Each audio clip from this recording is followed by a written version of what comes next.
지금까지 김태식이라는 교수가 뭐라고 썼냐면 남한학계는 임나가야서를 아직도 주창하고 있는데요. 뭐라고 썼냐면 그러므로 비교적 신빙성이 인정되는 다수용례를 중심으로 볼 때 임나는 6세기의 한반도 남부 경상남도를 중심으로 한 지역에서 신라나 백제에 복속되어 있지 않은 소국들의 총칭을 가리킨다고 보아도 좋을 것이다. 요컨대 대가야를 중심으로 파악되는 5, 6세기의 가야연맹을 외에서는 무슨 이유에선가 임나라는 명칭으로 불렀다. 참 웃기는 이야기를 하고 있는 거예요. 무슨 외에서 대가야를 갖다가 가야연맹을 갖다 임나라는 명칭으로 부르고 참 웃기는 이야기를 일본 석양만 찾아봐도 참 웃기는 이야기를 하는 겁니다. 그런데 북한에 김석형이라는 학자가 있는데 경성제대 출신이에요. 이 김석형이 1963년도에 삼한삼국의 일본 열도 분국설이라는 논문을 발표해가지고 엄청난 충격을 줍니다.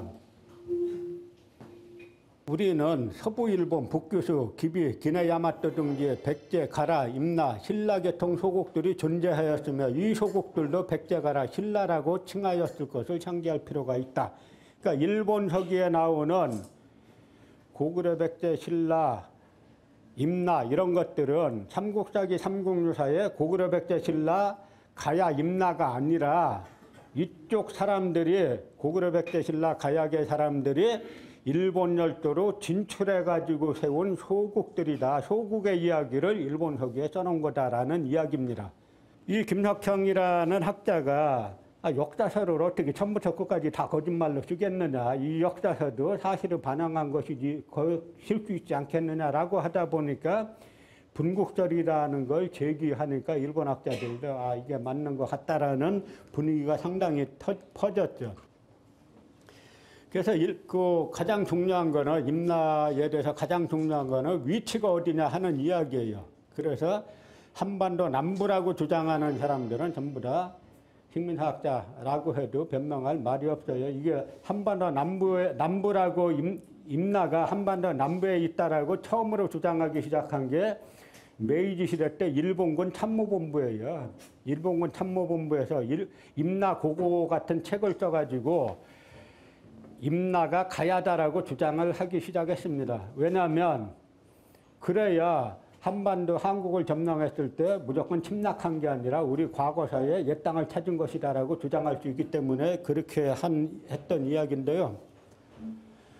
그런데 이 사람들 위치 비정하는 거 보면 아주 재밌어요. 이게 다 일본 식민사학자들 위치 비정인데 일본 서기에 소위 말하는 그 임나 7국이 나와요. 근데 임나 7국 중에서 예를 들어서 이 탁준 하나를 이렇게 보면은 이 탁준을 갖다가 창원이나 대구로 비정하는데 왜 대구로 비정하냐면 일본 서기에 탁준이라는 이름이 나왔어요. 근데 한국 사료를 암만 찾아봐도 탁자가 안 나와요. 탁 비슷한 자가. 이게 뒤져보니까 대구의 옛날 이름이 뭡니까? 달구벌이죠. 그러니까 달자하고 탁자하고 비슷하지 않느냐. 그래서 찍은 거예요. 이게 사실이에요. 그러니까 이 사람은 그냥 창원으로 찍었어요. 그냥 골라 잡으면 되는 게 이 사람도 위치 비정은. 또 침미달에 하나 보면은 침미달에 암만 찾아봐도 우리 지명에 침자 비슷한 건 잘 안 쓰잖아요. 암만 찾아봐도 안 나와요. 그러니까 이 쇠마스가 어떻게 했냐면 침미다레를 일본어 발음으로 읽어보자. 그러니까 도무다레라고 나와요. 그러니까 찾아보니까 옛날 강진이 도무군이었다. 그래서 강진으로 찍었어요. 저 말이 맞으려면 옛날 저시대 때 4세기 때 호남 사람들은 일본어 사용했어야 되는 거죠.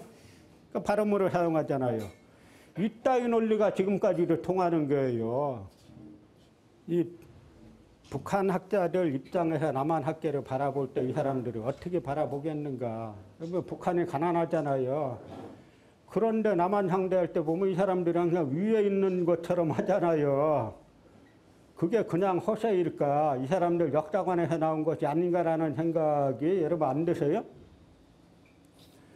보세요. 우리 시대의 한국 고대사에서 뭐라고 했냐면 분국노는 일본 서기의 임날본부에 관련되는 임나를 한반도가 아닌 일본 열도로 비정하였던 것이 치명적 약점이 된다. 웃기는 이야기죠. 임나를 갖다 일본 열도에 분국론에 비정한 게 뭐라고 쓰면 돼요? 임나를 한반도가 아닌 일본 열도로 비정하였던 것이 요렇하고 남한의 식민사학이나 일본 구구파들에게는 치명적인 약점이 된다. 이러면 말이 맞죠? 한국에 왜 치명적인 약점이 됩니까? 심지어는 요즘에 와서 뭐라고 주장하냐면 현대적 국가의식을 배제할 수 있는 방법은 오히려 일본 서기로 다시 돌아가는 길이다. 객관적인 사료 비판을 통한 관련 자료를 다시 보는 일이 무엇보다 중요하다. 그러나 우선은 일본 서기의 기록을 있는 그대로 보는 태도도 필요하다. 일본 서기에 뭐라고 돼 있냐면 고구려 장수왕, 고구려 백제 신라 임금들이 한날 동시에 야마도에 조공을 바쳤다고 써 있어요.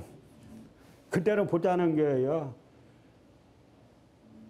자, 이게 우리가 웃지만 웃을 일이 아닌 이 사람들한테 나라 돈이 다 가는 거예요. 이 대한민국에 과연 제가 요즘 공부 좀 하다 보면 과연 이 대한민국이 독립국가라고 말할 수 있느냐. 북한에서 저런 주장하고 중국에서 저런 주장하면 어떻게 되겠어요? 당장 국가안전 못 끌려가겠죠? 이런 주장하는 거예요.